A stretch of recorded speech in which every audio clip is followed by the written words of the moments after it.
at 5, the Michigan Automotive Summit. Key players in the industry gathering here in the D to discuss the future of the business they all love so dearly. Jeff Vaughn is live at Cobo Center now, anchoring our coverage of the summit. And Jeff, the first time for this kind of event, huh? Certainly was. It was an all-day event. It was happening, Stephen, right behind me here at Cobo Hall.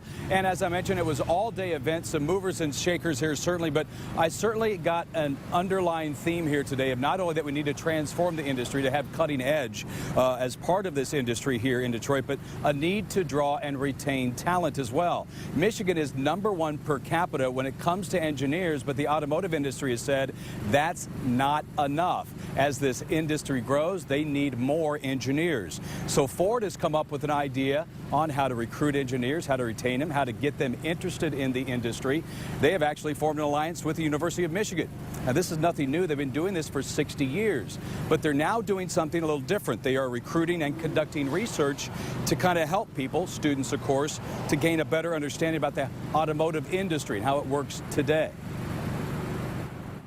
People sort of have this misconception that it's just bending metal and bolting things together. You know, Henry Ford made the comment that automotive is the industry of industries, and in his day that was steel, rubber, wood, glass, and we're still the industry of industries. It's radar, software, computers, sensors, composite materials.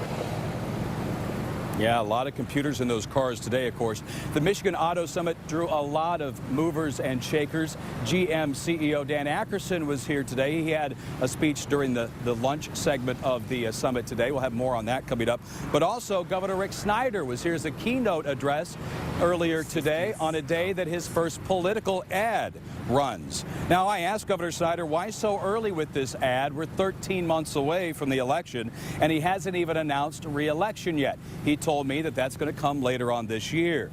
I asked him what some Democrats are saying about an early run of this political ad. They say that GOP is concerned about his chances against Mark Schauer, but the governor told me in a one-on-one earlier today that is not the case. Here's why.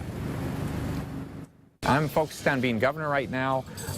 It's good to get some information out to people about a lot of the good things that are going on in our state. Yeah, you'll see that ad for the next 2 weeks across Michigan. Now, in my one-on-one, I'll tell you, that's going to come up at 5:30, Stephen. I'll tell you why. You know, he calls himself one tough nerd. He says nerd a lot, and he is proud of being a nerd. But I'll tell you why, Stephen, I think a better title for him is cheerleader. We'll have that in my one-on-one interview coming up here on 7 Action News. He's always been the cheerleader in charge here in Michigan. Jeff, thank you for that. We'll look forward to seeing you shortly.